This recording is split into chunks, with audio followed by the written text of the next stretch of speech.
오늘 본문 말씀인 누가복음 23장 26절에서 38절 말씀을 가지고 저는 오늘 십자가에 달린 왕이라는 제목으로 함께 말씀을 나누기를 원합니다.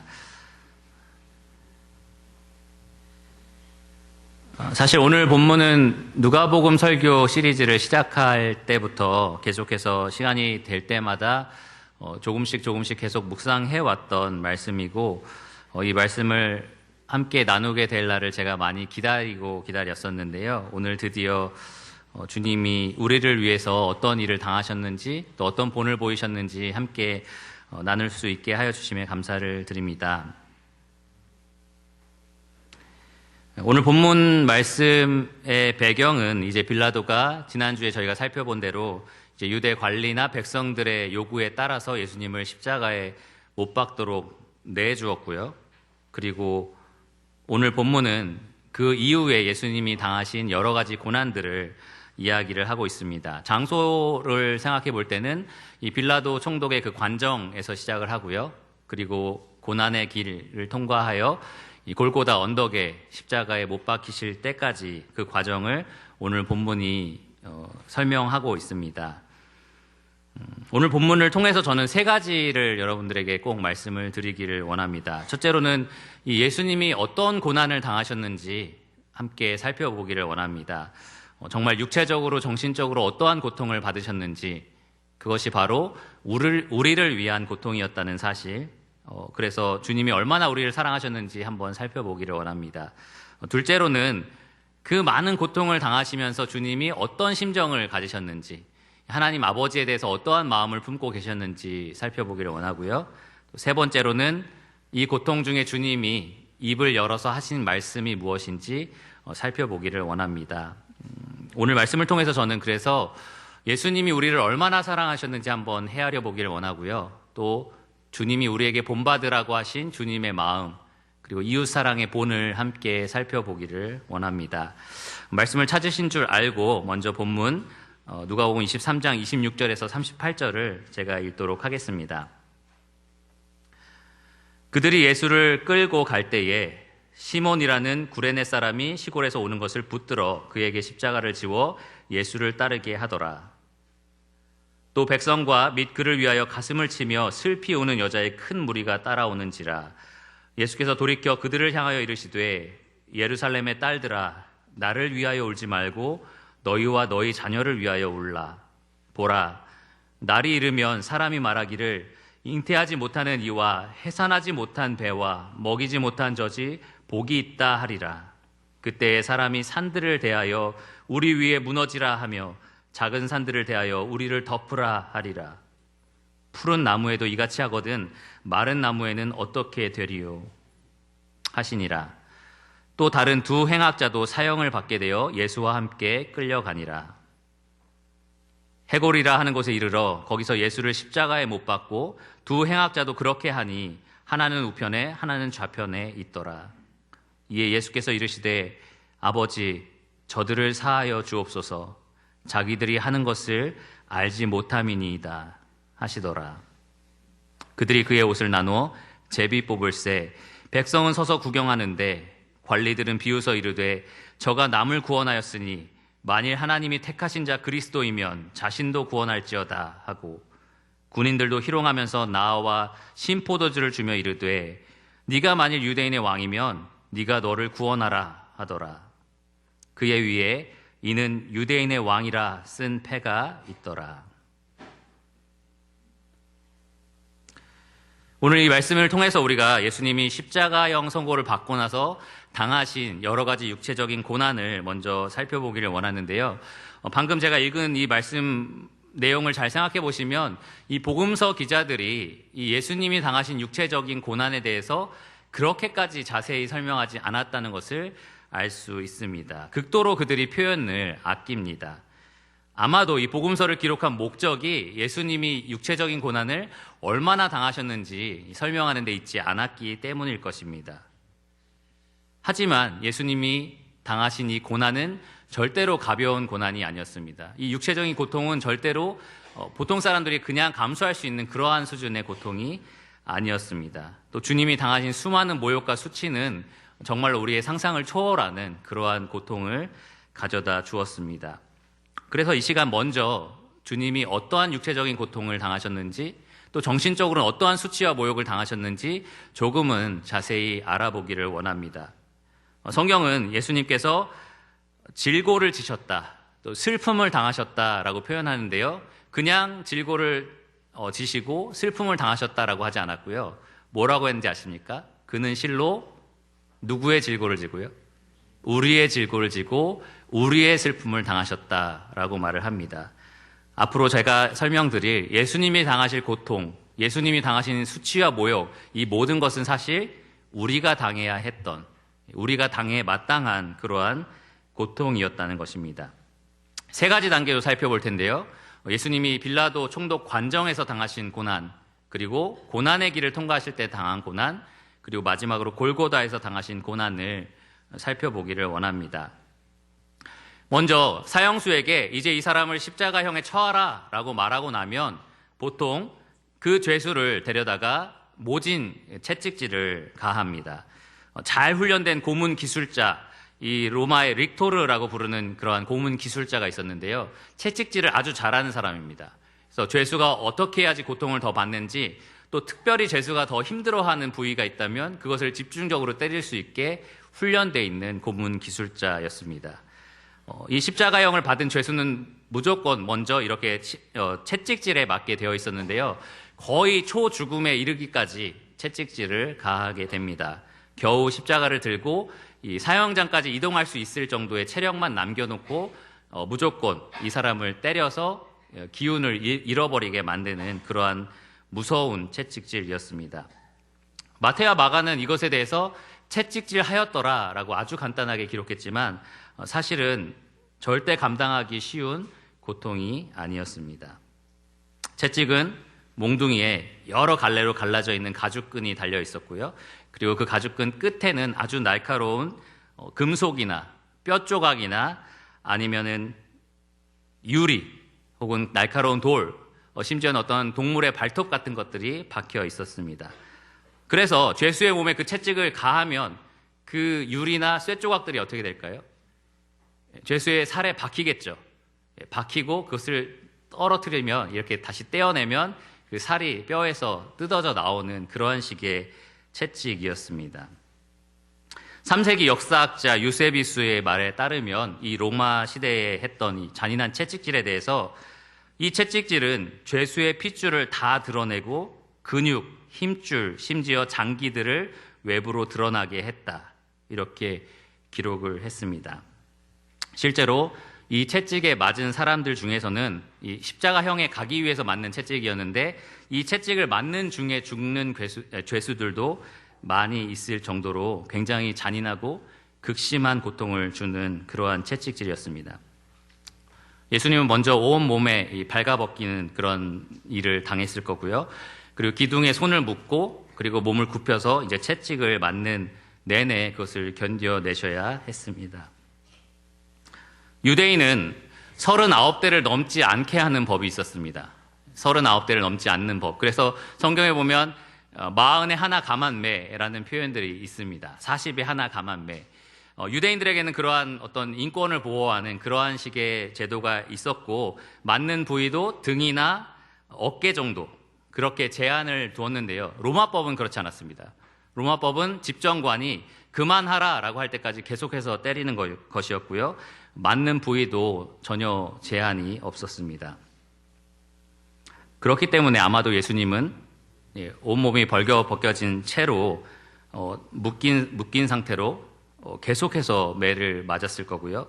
집정관이 그만이라고 외칠 때까지 등, 어깨, 목, 다리, 팔, 허리, 가슴, 엉덩이 또 앞면까지 가림없이 계속해서 매를 맞았을 것입니다. 앞서 설명드린 것처럼 이 매는 그냥 가벼운 몽둥이 매가 아니라 사람의 살을 뜯고 찢는 그러한 무시무시한 형벌이었습니다. 예수님은 이러한 매를 맞고 가만히 계셨던 것이 아니고요. 이 매만 맞았던 것이 아니고 이 채찍질을 어디서 당하셨냐면 빌라도 총독이 있었던 그 관정 안 뜰에서 당하셨습니다. 성경은 브라이도리온이라고 부르고 있는데요.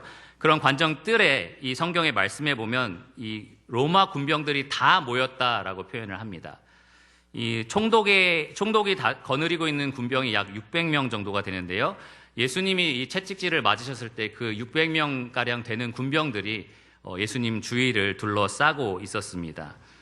아마도 우리가 오늘날 UFC 경기를 보잖아요. 볼 때 피 튀기고 이런 경기를 보면은 우리도 흥분하고 막 좋아하는 사람들이 있습니다. 흥미로운 거죠. 스포츠처럼. 마치 이 600명의 군병들이 예수님이 이렇게 피 튀기면서 매맞고 있는 장면들을 그렇게 흥미롭게 스포츠 보듯이 관람을 했을 것입니다. 이 당시에 채찍은 4-5대만 맞아도 사람이 쇼크가 오고 쓰러졌다고 합니다. 그러면 이 고문 기술자가 그 사람을 다시 고문해서 정신을 차리도록 만든 다음에 다시 또 때리기를 시작하고 그러한 방법으로 계속해서 채찍을 가하는 방식이었습니다. 아마도 이 성경의 기록에 따르면 군병들이 예수님을 모욕하고 조롱하는 장면이 나오는데 3-4대를 예수님을 때리고 나서 쓰러진 예수님을 일으켜서 이 군병들이 이런 식으로 조롱을 했을 겁니다.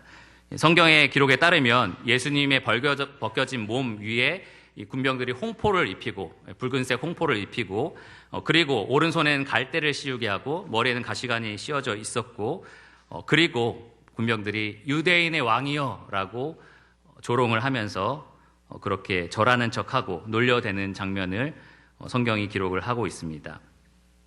심하게 맞은 등에서 피가 흐르고 있었을 거고요. 거기에 그대로 홍포를 입힌 채로 네가 자칭 유대인의 왕이라며 라고 군병들이 놀려댔을 겁니다. 한데 한번 봐라. 이 로마 군병들에게 둘러싸여 있어서 네가 왕이라는데 이런 취급을 당하고 있지 않느냐라는 식의 희롱을 그들이 했던 겁니다. 절하고 말로써 그러한 약간 경외하는 것 같은 그러한 조롱을 하고 그리고서는 오른손에 있는 갈대를 뺏어서 예수님의 머리를 치고 그리고 침을 뱉었습니다. 이런 장면들을 생각해 볼 때 주님이 얼마나 아프셨을지, 얼마나 모욕스러웠을지 생각을 하게 됩니다. 성경은 예수님께서 채찍을 맞으셨다라고 간단하게 기록하고 있지만 이렇게 혹독한 육체적인 고통과 사람들의 조롱을 받으신 것입니다. 근데 성경은 이것이 우리를 위해서 받으셨다라고 말을 합니다. 그가 채찍에 맞음으로 너희가 나음을 입었도다.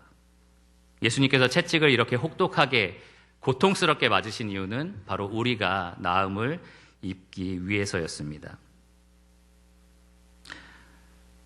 이제 채찍질에 심하게 맞으신 예수님은 다시 자기의 옷을 입혔습니다. 홍포를 벗기고 다시 자기의 원래 옷을 입힌 다음에 이 고난의 길, 비아 돌로로사라고 불리는 고난의 길을 통과하여 이제 골고다 사형 집행 장소까지 끌려가게 됩니다. 4명의 로마 군병들이 예수님을 끌고 그 자리로 이동을 하는데요. 거리상 약 30분이면 걸어갈 수 있는 그 정도의 거리였습니다.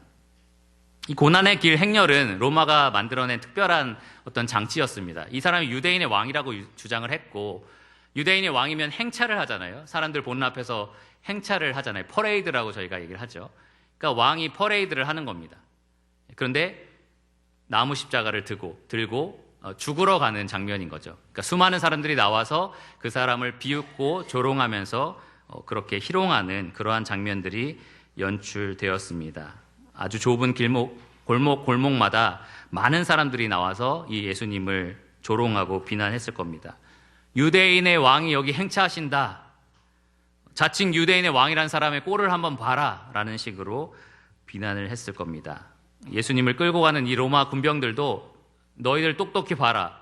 로마에 반역하면 이 꼴이 된다라는 식으로 사람들을 책망하고 경고했을 겁니다. 유대인의 왕이라는 사람이 지금 머리에 왕관 대신 가시관을 쓰고 가고 계셨고요. 온몸은 갈기갈기 찢겨 피가 흐르고 있었고 탈수 증세를 보이고 또 아주 약해진 몸으로 겨우 이 행렬에 따라 군병들에 끌려서 지금 십자가에 달려 죽을 그 장소로 한 걸음 한 걸음 걸어가셨습니다. 이 빌라도 관정에서 이 성문, 예루살렘 성문 밖에 있는 십자가 처형 장소까지는 약 800m 혹은 1km 정도 됩니다. 제가 계산해 보니까 여기서 유평 다리, 저쪽 바깥에 있는 다리 있잖아요. 그 정도 거리가 되더라고요.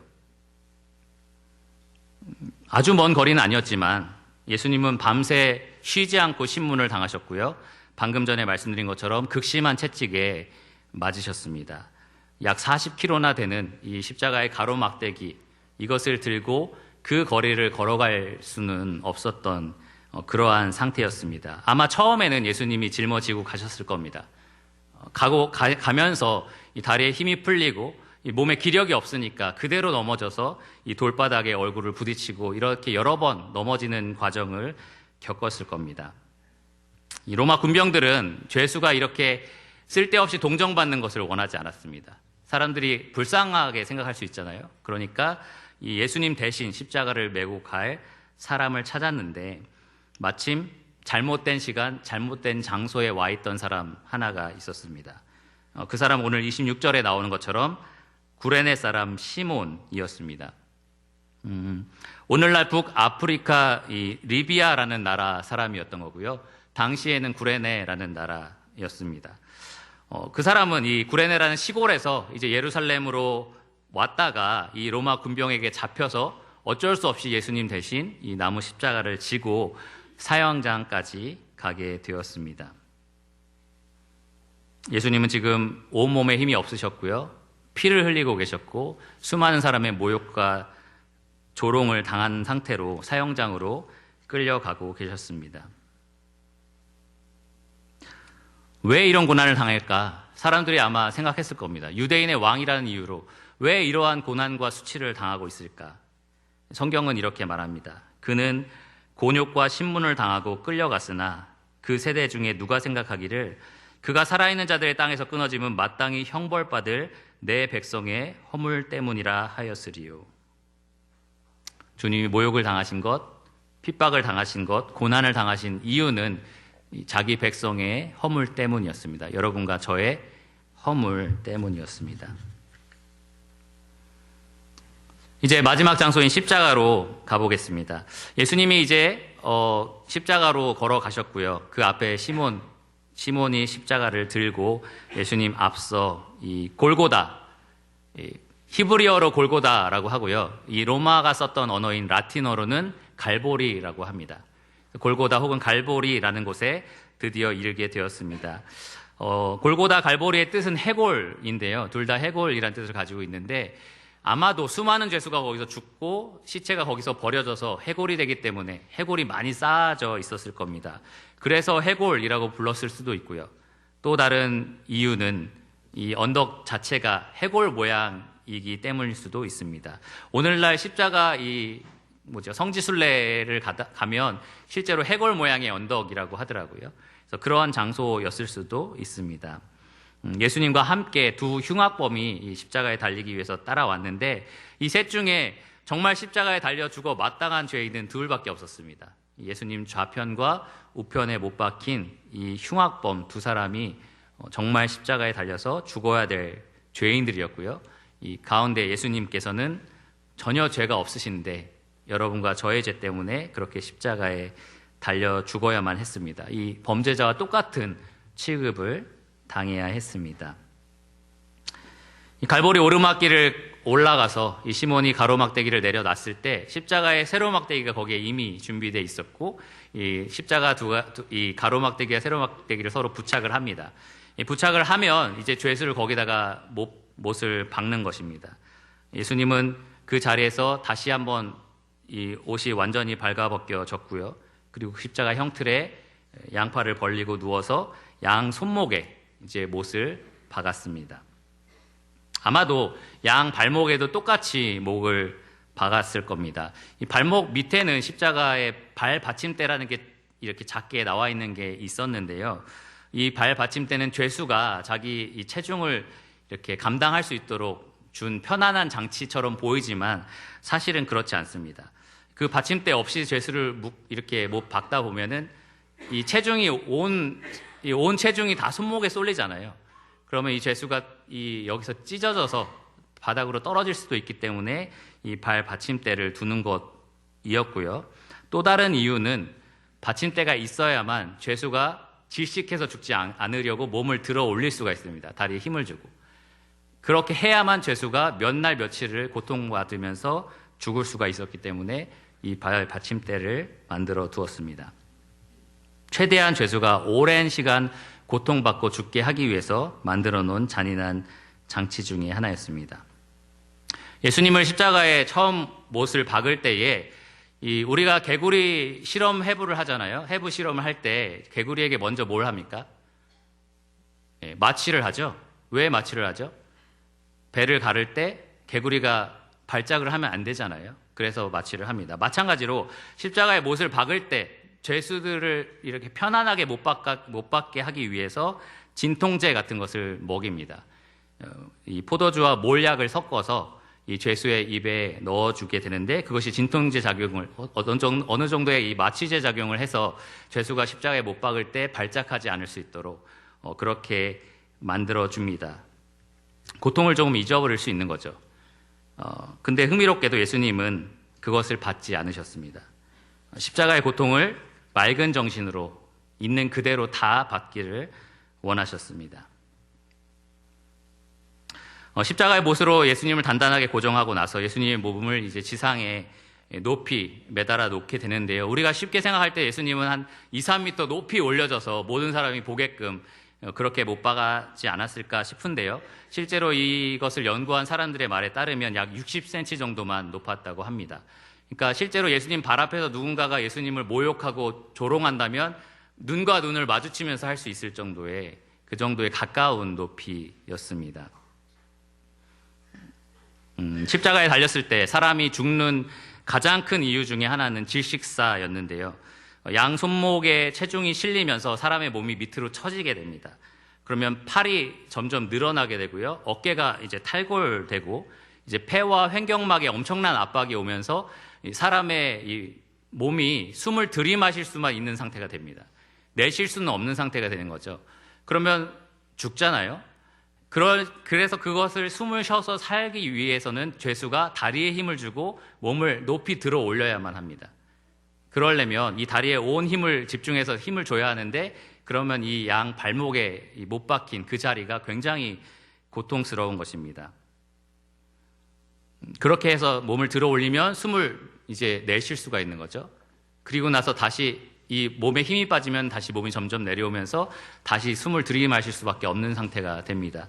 그런 식으로 계속해서 이 십자가에 달린 사람은 몸을 비틀어가면서 계속해서 숨을 쉬면서 어떻게든지 살아남으려고 발버둥을 치는 겁니다. 팔, 가슴, 다리 등 탈골되고 근육이 찢어지고 이러한 고통들을 계속해서 당하면서 낮에는 한낮의 더위를 그대로 당하고 밤에는 추위를 그대로 맞으면서 몇 날 며칠을 계속해서 고통스럽게 견뎌내는 것입니다. 그러다가 결국은 탈수 증상이 오고 영양실조 증상이 오고 기력이 완전히 잃어버리면 더 이상 몸을 들어 올려서 숨을 쉴 수 없는 상태, 한숨을 더 이상은 내쉴 수 없는 상태가 됐을 때 그때 질식사로 죄수들이 죽임을 당했습니다. 예수님이 바로 그 일을 당하신 것입니다. 그런데 이런 육체적인 고통이 끝이 아닙니다. 아까 말씀드린 것처럼 예수님의 바로 코앞에서 사람들이 예수님을 비난하고 모욕했습니다. 누가의 기록에 따르면 특별히 관리들과 군인들이 예수님을 이렇게 비난을 했습니다. 관리들이라고 하면 대제사장, 그리고 서기관들, 바리새인들, 그리고 장로들, 유대 종교 지도자들이 예수님을 이렇게 비웃었습니다. 저가 남을 구원하였으니 만일 하나님이 택하신 자 그리스도면 자신도 구원할지어다. 군인들 역시 이 유대 종교 지도자들과 비슷한 말로 예수님을 비웃었습니다. 그들이 마시는 싼 신포도주를 예수님에게 건네주면서 네가 만일 유대인의 왕이면 너를 한번 구원해봐라 이렇게 비웃었습니다. 그리고 그들은 예수님에게 벗겨냈던 터번, 그리고 옷, 속옷, 그리고 신발 등을 서로 제비 뽑아서 각각 나누어 가졌습니다. 누가의 기록에 보면 백성들은 서서 예수님을 그냥 구경했다라고 말하지만 이 마태와 마가의 기록에 보면 그들 중에 많은 사람들이 예수님 눈앞에 지나가면서 이 머리를 흔들고 그리고 예수님에게 이렇게 말을 했습니다. 아하, 성전을 헐고 사흘 만에 짓는다고 말했던 사람 아니냐? 네가 그렇게 말한 사람이 아니냐? 만일 네가 하나님의 아들이면 너를 한번 구원해봐라 라고 사람들이 비웃었습니다. 유대 종교 지도자들, 군인들, 백성들 하나같이 다 예외 없이 예수님을 이렇게 비웃었습니다. 마치 그들의 아비 사탄과 똑같은 말투입니다. 네가 하나님의 아들이라면 이 돌로 떡을 한번 만들어봐라. 이들도 똑같이 비웃고 있습니다. 네가 만일 하나님의 아들이면 너 자신을 한번 구원해봐라. 네가 다른 사람들 다 구원한다며 이 성전을 무너뜨리고 사흘 만에 세운다며 그러면 한번 너 자신 먼저 구원해 보시지. 이런 식으로 비웃은 것입니다. 많은 사람을 구원한다면서 정작 자기 자신 하나 구원 못하는구만. 그들이 하나 모르는 사실이 있었습니다. 예수님은 자기 자신을 구원하지 못하신 게 아니라 구원하지 않고 계셨던 것입니다. 예수님은 적극적으로 자기 자신을 버리고 계셨습니다. 그들이 말한 것처럼 많은 사람을 구원하기 위해서 적극적으로 자기 자신을 죽이고 계신 것이었습니다. 십자가에서 내려오지 못해서가 아니라 십자가에서 내려오지 않으심으로 스스로 죄에서 자기를 구원할 수 없는 백성들을 대신하여 목숨을 버리신 것입니다. 요한복음 10장 15절과 18절에 보면 예수님이 이렇게 말씀하셨습니다. 나는 내 양을 위하여 목숨을 버리노라. 이를 내게서 빼앗는 자가 있는 것이 아니라 내가 스스로 버리노라.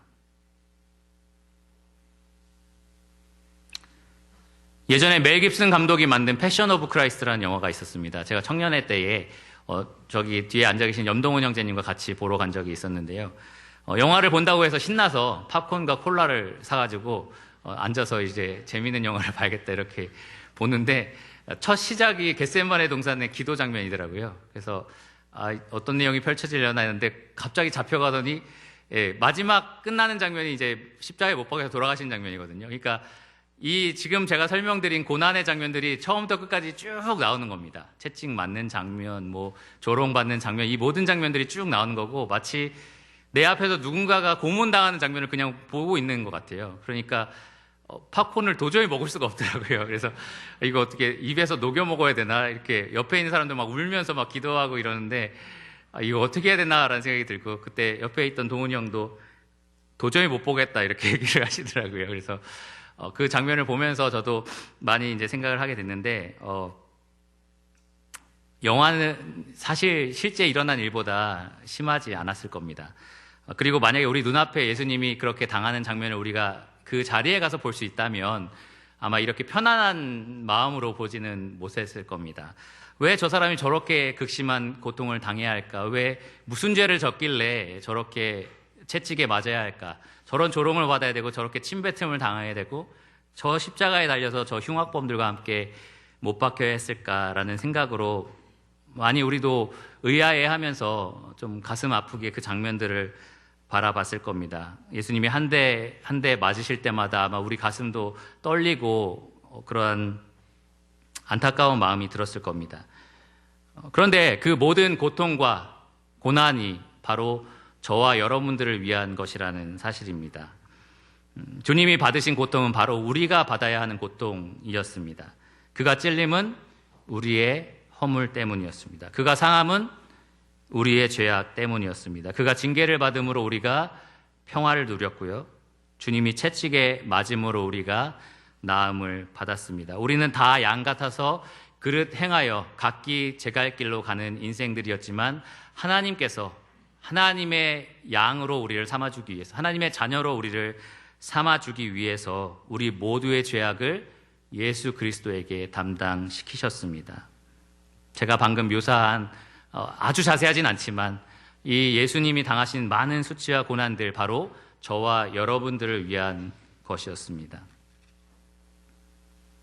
두 번째로 우리가 그럼 이 많은 고통을 당하시면서 주님이 과연 어떤 마음을 품으셨을까? 특별히 아버지 하나님에 대해서 어떤 마음을 품고 이 모든 고통을 견디셨을까? 한번 생각해 보기를 원합니다. 빌라도 관정에서 시작해서 이 골고다에 이르시기까지 예수님이 당하신 고난은 정말 말로 다 할 수가 없습니다. 헤아릴 수가 없습니다. 얼마나 많은 수치와 모욕을 당하셨는지 우리가 그 심정을 다 헤아릴 수 없습니다. 하나님과 본체신 하나님의 영광을 함께 누리셨던 하나님께서 이 땅의 피조물들에게 인간들에게 그러한 수치를 당하셨다는 것 우리가 헤아려 볼 수가 없습니다. 하늘과 땅의 높이만큼 아마 그 수치의 깊이가 더할 것입니다. 그때 예수님은 어떻게 이것을 참아내셨을까? 사실 복음서 기자들은 오늘 본문을 읽어보셔서 아시겠지만 자세히 설명하지는 않습니다. 하지만 성경이 이에 대해서 아예 침묵하는 건 아닌데요. 히브리서 12장 2절에 보면 이렇게 기록되어 있습니다. 그는 그 앞에 있는 기쁨을 위하여 십자가를 참으사 부끄러움을 개의치 아니하셨다. 예수님이 그 모든 고통을 당하실 때에 그 앞에 있는 기쁨, 십자가 너머의 기쁨을 바라보셨구나라고 우리가 생각해 볼 수 있습니다. 베드로전서 2장 23절에는 이렇게 기록되어 있는데요. 욕을 당하시되 맞대어 욕하지 아니하시고 고난을 당하시되 위협하지 아니하시고 오직 공의로 심판하시는 이에게 부탁하셨다. 예수님이 사람들에게 악으로 행하지 않으시고 참아내셨는데 어떻게 해요? 자기 아버지에게 그 공의로운 아버지에게 모든 것을 다 맡기셨다라고 되어 있습니다. 예수님이 이 고통을 당하실 때 아버지가 다 아셔. 아버지에게 다 맡길 거야 라고 마음을 정하신 거고요. 또 그 십자가 너머에 있는 기쁨들을 바라보고 다 참아내신 것입니다. 우리는 사실 삶에서 여러 가지 힘든 일을 경험할 때에 아버지의 뜻을 의심할 때가 많습니다. 어떻게 하나님 나한테 이런 일을 허락하시지? 어떻게 하나님이 나한테 이런 일들을 감당하라고 하시지? 난 절대 이걸 감당할 수 없는데 이러한 생각들을 합니다. 원망하기도 하고 불평하기도 합니다. 하나님의 뜻을 의심하기도 합니다. 근데 예수님은 그렇게 하지 않으셨습니다. 정말 예수님이 이 많은 고통들을 당하실 때 어떤 심정이셨을까 우리가 더 분명하게 알 수 있는 방법이 있는데요. 바로 시편 22편 말씀을 읽어보는 것입니다. 이 말씀은 예수님이 십자가에서 당하신 고난을 그림자처럼 보여주는 예표하는 시편이기도 하고요. 실제로 십자가에서 예수님이 달려 돌아가셨을 때 입을 열어서 인용했던 말씀이기도 합니다. 내 하나님 어찌하여 나를 버리셨나이까. 시편 22편이 그렇게 시작을 합니다. 이것을 한번 읽어보면서 예수님 과연 어떤 마음으로 이 고통을 견디셨는지 생각해 보길 원하는데요. 여러분 주보에도 제가 집어넣고요. 그리고 실제로 시편 말씀을 펴서 읽으셔도 좋습니다. 시편 22편 1절을 보시면 이렇게 기록되어 있습니다. 내 하나님이여 내 하나님이여 어찌 나를 버리셨나이까. 어찌 나를 멀리하여 돕지 아니하시오며 내 신음소리를 듣지 아니하시나이까. 내 하나님이여 내가 낮에도 부르짖고 밤에도 잠잠하지 아니하오나 응답하지 아니하시나이다. 예수님이 말씀을 통해서 아버지 하나님께 호소하는 장면을 보여주십니다. 하나님의 도움을 구하는, 하나님 저를 돌아봐 주십시오라고 호소하는 그러한 장면입니다. 3절을 보시면 이스라엘의 찬송 중에 계시는 주여 주는 거룩하시니이다. 우리 조상들이 주께 의뢰하고 의뢰하였으므로 그들을 건지셨나이다. 그들이 주께 부르짖어 구원을 얻고 주께 의뢰하여 수치를 당하지 아니하였나이다. 이 말씀을 보면 예수님께서, 하나님께서 그 조상, 이스라엘의 조상들에게 어떻게 자비를 베푸셨는지, 이 거룩하신 하나님께서 하나님을 의지하는 조상들에게 그들이 구했을 때 어떻게 응답하셨는지 기억하는 시편 기자의 마음을 읽어볼 수 있습니다. 예수님이 이 말씀을 쭉 묵상하시면서 고통을 겪으셨다면 예수님도 이 하나님의 그 사랑과 의지, 이 구원하시는 하나님을 의지하는 마음으로 아마 이 시편을 읽으셨을 것입니다. 6절을 보시면 나는 벌레요 사람이 아니라 사람의 비방거리요 백성의 조롱거리니이다. 나를 보는 자는 다 나를 비웃으며 입술을 삐죽이고 머리를 흔들며 말하되 그가 여호와께 의탁하니 구원하실 걸, 그가 그를 기뻐하시니 건지실 걸 하나이다. 예수님은 자기가 받으신 그 고난과 고통에 대해서 아버지께 그대로 설명을 합니다. 아버지, 저 이러한 고통을 받고 있습니다. 이러한 모욕을 받고 있습니다. 아버지 하나님께 그대로 아뢰입니다. 그리고 이어서 하나님을 의지하고 신뢰하는 고백을 하는데요. 9절을 보시면 오직 주께서 나를 모태에서 나오게 하시고 내 어머니의 젖을 먹을 때에 의지하게 하셨나이다. 내가 날 때부터 주께 맡긴 바 되었고 모태에서 나올 때부터 주는 나의 하나님이 되셨나이다.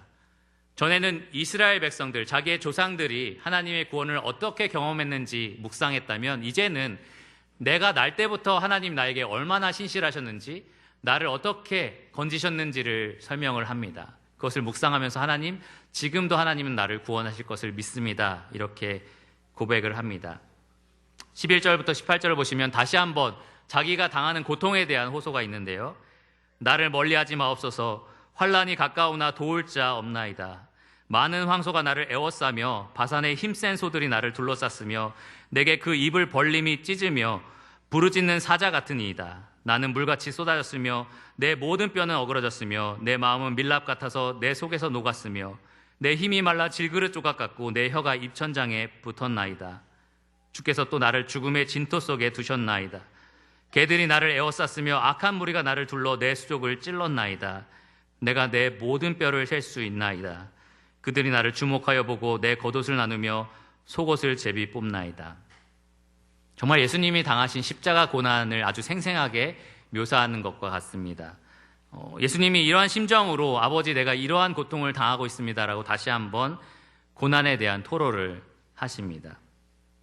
그리고 19절에 보면 여호와여 멀리하지 마옵소서. 나의 힘이시여 속히 나를 도우소서. 내 생명을 칼에서 건지시며 내 유일한 것을 개의 세력에서 구하소서. 나를 사자의 입에서 구하소서. 주께서 내게 응답하시고 들소의 뿔에서 구원하셨나이다. 다시 한번 아버지 하나님께 구원을 요청하는 그러한 심정이 이 시편에 그대로 묻어 있습니다. 시편 22편은 사실 여기서 끝나지 않고요. 22절에서 31절까지도 있는데 그 부분에서는 이 자기의 고통을 통해서 이 하나님의 은혜가, 구원이 온 세상에 퍼지는 것에 대한 기대감이 또 담겨 있습니다. 그러니까 예수님이 십자가 위에서 정말 이 시편을 묵상하셨겠구나라는 생각을 하게 됩니다. 이 시편을 통해서 우리가 알 수 있는 것은 확실히 예수님은 아버지를 의심하지 않는다. 아버지께 불평하지 않는다. 왜 이런 일을 허락하셨는지 원망하지 않는다라는 겁니다. 오히려 아버지가 이 믿음의 조상들에게 어떻게 신실하게 하셨는지를 기억하시고 아버지가 내 삶에 얼마나 신실하셨는지를 기억하십니다. 그리고 그 하나님께 신실하신 아버지여, 거룩하고 공의로우신 아버지여, 나를 돌아봐 주소서라고 구하는 장면을 보게 됩니다. 아주 극심한 고통이 있었고요. 아주 수치스러운 모욕이 있었는데도 예수님은 아버지에 대한 신뢰를 절대 잃어버리지 않으셨습니다. 그리고 그 신뢰를 바탕으로 십자가에서 죽기까지 복종을 하셨습니다. 이것은 우리가 따라야 할 본입니다. 사도 바울이 이 말씀을 가지고 우리에게 너희가 이 마음을 품으라 라고 얘기를 했습니다. 예수 그리스도의 마음이다. 빌립보서 2장 5절과 8절을 보면 너희 안에 이 마음을 품으라. 곧 그리스도 예수의 마음이니 사람의 모양으로 나타나사 자기를 낮추시고 죽기까지 복종하셨으니 곧 십자가에 죽으심이라.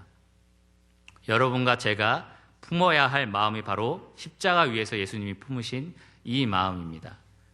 아버지 하나님을 절대 의심하지 않고요.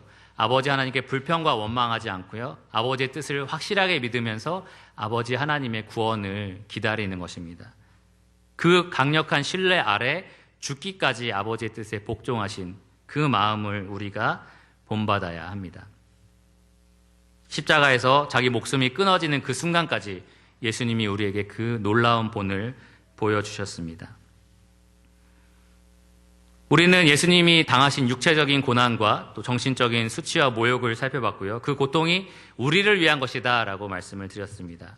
그리고 방금 전에는 그 고통을 당하실 때 예수님이 어떤 마음을 품고 계셨는지 살펴봤습니다. 아버지 하나님에 대한 변하지 않는 신뢰, 그리고 그 신뢰를 바탕으로 죽기까지 복종하신 그 마음을 우리가 살펴보았습니다. 이제 마지막으로 세 번째로 살펴볼 것은 예수님이 이 십자가 고통을 당하시면서 하신 말씀을 살펴보기를 원합니다. 복음서의 저자들이 참 놀랍게도 좀 이상할 정도로 예수님이 이 고통을 당하실 때 했던 말씀을 전혀 기록하지 않았습니다. 우리가 생각할 때는 채찍에 맞으면 적어도 사람이 소리를 지를 것 같고요. 그리고 어떤 불공평한 재판을 받으면 어떤 말들을 하게 되잖아요. 여러분 그 일상생활을 하면서 억울한 일을 당할 때 조용히 침묵하면서 참는 사람은 별로 없습니다. 억울하니까 욕하기도 하고요. 위협하기도 하고 짜증을 내기도 하고 그것이 보통 우리의 반응입니다. 그러니까 우리 입에서는 뭔가 나오게 되어 있습니다. 근데 이 고통 중에 있는 예수님의 입에서는 거의 말이 나오지 않습니다. 그럼에도 불구하고 오늘 복음서 기록을 보면 예수님이 하신 말씀을 굉장히 길게 기록을 하고 있는데요. 이것이 굉장히 중요하기 때문입니다. 별로 말씀을 하지 않으신 이상한 예수님, 침묵하신 이 예수님, 이 이사야 말씀에서처럼 곤욕을 당하시되 그 입을 도수장에 끌려가는 양처럼 잠잠하셨던 이 예수님의 입에서 두 마디의 말이 오늘 나오는데요. 이 두 마디의 말을 잘 살펴보면 정말로 놀랍습니다. 예수님이 그 많은 고통을 당하실 때 주변에 있는 사람들에게 어떠한 말씀을 하셨는지 우리가 살펴볼 수 있습니다. 첫 번째 말씀은 이것입니다. 28절에서 31절까지인데요. 나를 위해 울지 말고 너희를 위해서 울어라 라는 말씀입니다. 나 말고 너희를 걱정해라 라는 말씀입니다. 이 말씀의 대상은 누구였냐면 예수님이 고난의 길을 걸어가고 계실 때 이 십자가를 앞에 두고 계속해서 피를 흘리면서 한 걸음 한 걸음 떼고 계셨을 때 이 예수님을 바라보면서 슬피 울면서 따라왔던 여자들의 무리가 있었습니다. 아마도 이 예수님을 구세주로 영접한 무리는 아니었던 것 같고요. 단지 자기를 점령한 이 로마 군사들에 의해서 죽임당하는 유대인이었기 때문에 이 동포에 대한 그러한 불쌍히 여기는 마음 때문에 울면서 따라왔던 것 같습니다. 그런 그 여인들에게 예수님이 하신 말씀은 나를 위해 울지 마라. 나를 위해 울지 말고 너희를 위해서 울어라 라는 말씀입니다. 사실 굉장히 힘든 말입니다. 그렇지 않습니까? 여러분, 우리가 편안할 때 우리 마음이 되게 안정감 있고 좋을 때에 남을 위해서 뭔가 좋은 말 해주는 거는 쉬운 일이고요. 나 자신이 먼저가 아니라 남을 돌아보려고 한다는 거, 그런 거 어떻게 가능할 수도 있는 일입니다. 근데 정말 내가 아플 때, 정말 내가 괴로울 때, 내가 정신적으로 너무 상처받았을 때 그때조차 내가 나를 돌아보지 않고 남을 먼저 돌아본다는 것은 정말로 쉽지 않은 일입니다. 예수님은 머리에 가시관이 박혀 있었고요. 온몸은 찢어져 있었고요. 이제 곧 십자가에 가서 박혀서 돌아가시는 그러한 길을 걸어가고 계시는 상태였는데 그러면 자기를 위해서 우는 그 여자들의 그 울음소리를 들으면서 자기 위안을 삼고 자기 격려를 받고 싶은 그러한 욕구가 우리에게 있잖아요. 근데 예수님은 오히려 그 얘기를 들으면서 나를 위해서 울지 마라. 너희를 위해서 울어라 라고 그들을 먼저 돌아보셨습니다. 예수님이 이렇게 말씀하신 이유는 이 메시아를 거절한 대가로 유대인에게 아주 혹독한 심판이 앞으로 임하게 될 것이기 때문입니다. 약 40년 후에 예루살렘 성전이 무너지는 날이 오게 될 건데 이미 21장에 예수님이 그들을 경고하시면서 예루살렘을 보고 눈물을 흘리시면서 얘기하신 적이 있었습니다. 그날이 되면 이 성이 포위될 것이고 많은 사람이 죽어나갈 것이고 너희들에게 엄청난 환란이 임할 것이니 여기 나와 있는 말씀처럼 아직 젖되지 않은 아이가 있거나 임신한 여자들은 복이 없을 거다. 왜냐하면 도망가기 바쁜데 그런 애들을 챙겨서 도망가야 되니까. 그리고 많은 사람들이 산을 바라보면서 나한테 떨어져서 내가 죽었으면 좋겠다라고 얘기를 한다는 거예요. 이 고통이 빨리 끝났으면 좋겠다는 거죠. 차라리 여기서 즉사했으면 좋겠다라는 생각을 한다는 겁니다. 실제로 약 AD 70년도에 로마 군대가 이스라엘을 둘러쌌을 때 약 110만 명 되는 유대인들이 죽임을 당했고요. 그 중에 10만에 가까운 사람들이 십자가에 달려서 죽임을 당했습니다. 약 10,000명에 가까운 사람들이요. 그리고 10만에 가까운 사람들은 포로로 끌려가게 됩니다. 여러분에게 예전에 한번 말씀드린 적이 있지만 성이 포위되면서 식량이 완전히 바닥났고 그래서 사람들이 자기 아기를 삶아먹는 그러한 일들도 있었습니다. 정말로 고통스럽고 괴로운 날이 약 40년 후에 이 예루살렘 성에 이스라엘 백성들에게 일어날 일이었기 때문에 예수님은 자기가 끌려가는 그 시간에도 그들을 바라보면서 너희 일을 걱정해라, 너희를 위해서 울어라 라고 말씀을 하신 것입니다. 자기 십자가를 지고 극심한 고통으로 죽음 가운데 가게 되시는 이 예수님도 자기 자신을 돌아보는 것이 아니라 먼저는 자기 백성의 안위를 돌아보셨습니다. 나의 유익보다는 다른 사람의 유익을 위하는 사랑, 아주 희생적인 사랑을 예수님이 여기서 보여주고 계십니다. 나를 위해서 울지 마라. 너희를 위해서 울어라. 이 예수님의 이타적인 이 사랑의 마음은 자기 백성을 향해서만 흘러나오지 않습니다. 두 번째 예수님이 하신 말씀을 보면 34절에 십자가 위에 달렸을 때 예수님이 하신 말씀인데요. 아버지, 저들을 사하여 주옵소서. 자기들이 하는 것을 알지 못함이니이다. 이 말씀의 대상은 자기를 십자가에 못 박은 그 로마 병정들이었습니다. 그리고 자기를 십자가까지 내몰은 유대 종교 지도자들이었습니다. 그리고 예수님을 향해 가리키면서 한번 너를 구원해봐라 라고 모욕하는 자기 백성들에 대해서 하신 말씀입니다. 한마디로 말하면 원수들입니다. 예수님을 죽게 만든 원수들에 대해서 예수님은 이런 말씀을 하신 겁니다. 아버지, 저들을 사하여 주옵소서. 자기들이 하는 일을 알지 못하나이다. 십자가에 달린 사람들은 보통 욕을 합니다. 자기를 십자가에 못 박은 사람들을 욕하고 자기가 분명히 죄를 졌음에도 불구하고 그 극심한 고통 가운데 정말 자기도 알지 못하는 헛소리를 하기도 했다고 합니다.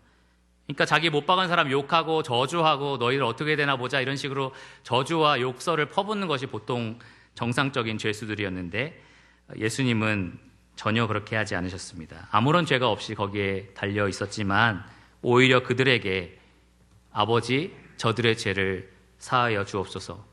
저들은 알지 못합니다. 라고 말씀을 하신 겁니다. 우리가 보통 살아가면서 죄를 많이 짓잖아요. 그 죄를 많이 지으면서 이 모든 죄가 하나님 앞에 얼마나 큰 반역인지, 내가 죄를 지을 때마다 이것이 하나님의 원수된 행동이다라는 것을 우리가 쉽게 잊어버리고 삽니다. 이게 별거 아니다라는 생각을 갖고 사는 거죠. 근데 사실 그렇지 않습니다. 여러분의 작은 거짓말, 다른 사람을 향한 시기, 용서하지 않고 사랑하지 않는 그러한 마음들, 이러한 죄들이 사실은 예수님이 오늘 제가 설명할 이 많은 고통들, 고난을 당하신 바로 그 이유입니다. 그리고 우리 죄가 용서됐던 이유는 예수님께서 우리를 대신하여 아버지께 이렇게 기도하셨기 때문입니다. 아버지, 이들을 사하여 주옵소서. 이들이 하는 것을 잘 알지 못합니다. 예수님은 제자들에게 평소에 이렇게 가르치셨습니다. 너희 원수를 사랑하며 너희를 박해하는 자를 위해서 기도하라. 그리고 예수님 진짜 실제로 그 모습을 보여주고 계십니다. 원수를 사랑하는 모습, 자기를 박해하는 사람을 위해서 기도하는 모습을 제자들에게 분명하게 보여주고 계십니다. 그리고 우리들에게 그것을 보여주고 계십니다. 예수님이 이 신약 성경에서 제자들에게 하신 명령들이 있는데요. 아주 뚜렷한 명령 두 가지가 있습니다. 하나는 서로 사랑하라. 내가 새 계명을 주노니 서로 사랑하라. 또 하나는 서로 용서하라입니다. 그냥 이 명령만 들었을 때 여러분 그 무게감을 잘 못 느끼실 텐데요. 사실 이 명령의 전체 내용이 이렇습니다. 서로 사랑하라. 내가 너희를 사랑한 것 같이 서로 사랑하라. 서로 용서하라. 주께서 너희를 용서하신 것 같이 너희도 용서하라. 우리가 오늘 살펴본 십자가의 고통과 주님이 당하신 모욕과 수치, 그리고 주님께서 십자가에서 하신 말씀, 너희를 위해서 울어라. 아버지, 저 원수들을 사하여 주옵소서. 그 깊이만큼 우리에게 주신 명령의 깊이가 아주 깊습니다. 우리가 어디까지 사랑해야 되지요? 예수님이 우리를 사랑한 것 같이 사랑해야 됩니다. 우리가 어떻게 용서해야 되죠?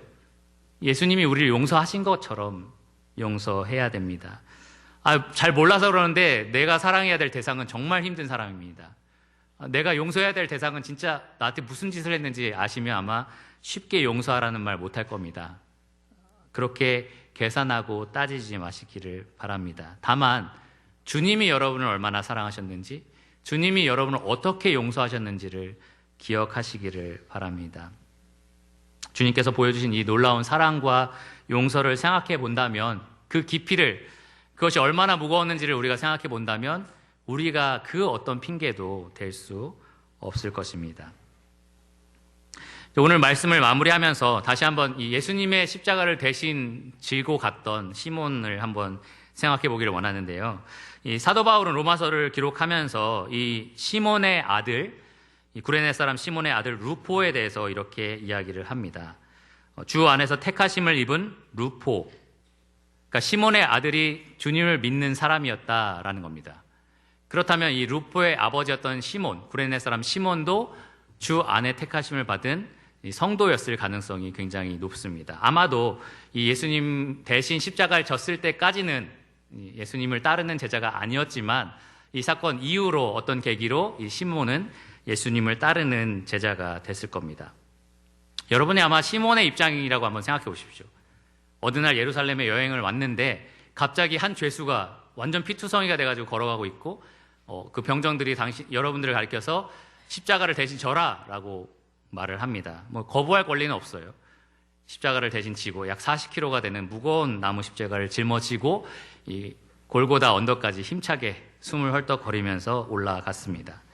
그리고 그 무거운 통나무를 바닥에 내려놓고서는 이제 내 할 일 다 했다라고 생각하면서 손을 털고 언덕 아래로 타박타박 내려왔겠죠.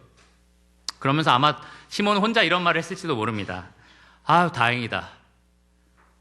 내가 십자가를 여기까지 가지고 오기만 했지 저기서 박혀서 죽는 저 저주받는 죄인 같지 않아서 정말 다행이다.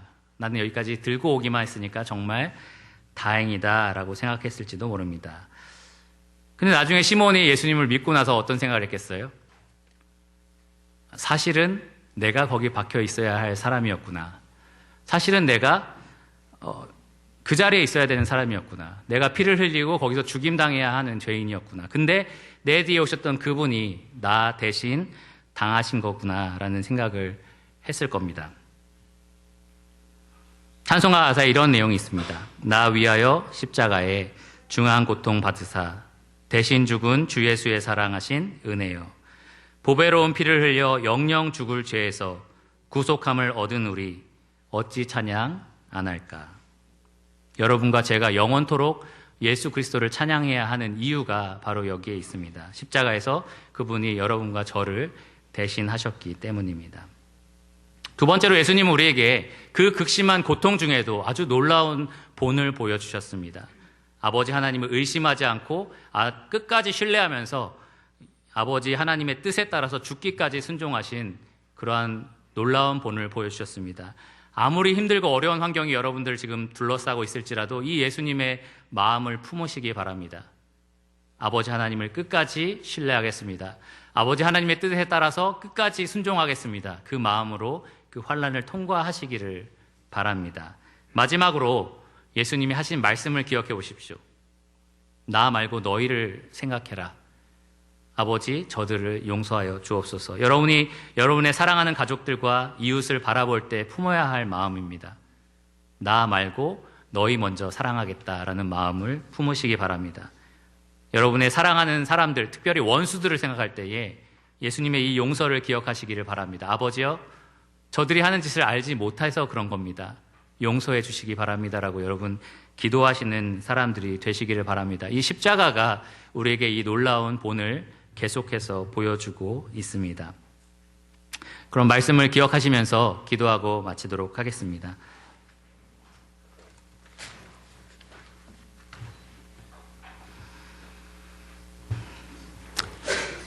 이 시간에 특별히 찬송을 들으면서 잠시 기도하는 시간을 갖도록 하겠습니다.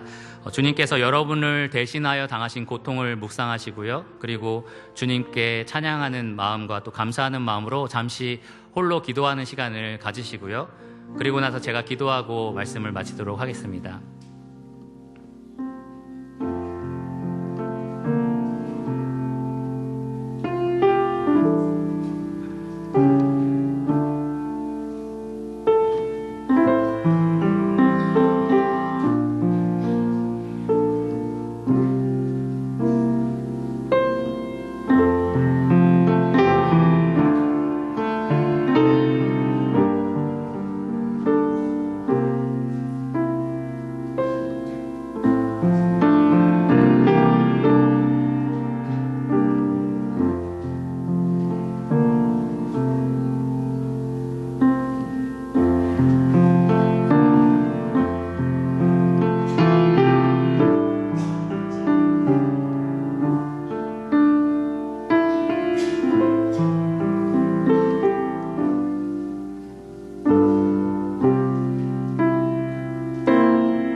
하나님 감사합니다.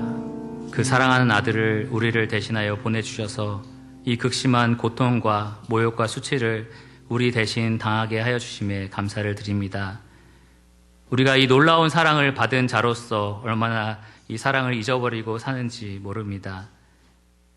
금방 삶에 주어진 일들에 불평하고 원망하고 또 하나님의 이 놀라운 사랑을 잊어버리고 하나님을 기억하지 않는 그러한 불효막심한 삶을 살 때가 참으로 많습니다.